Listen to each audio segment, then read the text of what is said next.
खबर शामिल करते हैं। शफीक अहमद मुगल की रिपोर्ट के मुताबिक 29 दिसंबर 2025 assistant superintendent of police Sukkur captain retired Mohammad Suhaib Amin ने SIEHS 1122 रीजनल ऑफिस सक्खर का दौरा किया। उन्होंने सक्खर रीजनल टीम से मुलाकात की, जहां उन्हें हमारे emergency response operations, command and control, C&C system और केस की तरजीही कार्रवाई के बारे में तफसीली ब्रीफिंग दी गई, ताकि तेज रफ्तार रिस्पांस सर्विस के म्यार और अस्पताल से पहले के मौसर देखभाल को यकीनी बनाया जा सके।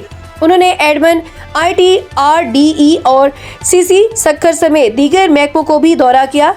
ASP सक्खर कैप्टन सुहेब अमीन ने SIEHS 1122 की काविशों को और खिदमात को सराहा और मुस्तकबिल में अपने मुकम्मल ताउन को यकीन दिलाया। ASP सक्खर कैप्टन सुहेब अमीन ने नए शामिल होने वाले EMTS से एक मुतासर कुन तकरीर की, जहां उन्हें लगन और पेशेवराना महारत के साथ खिदमात अंजाम देने की तरगीब दी।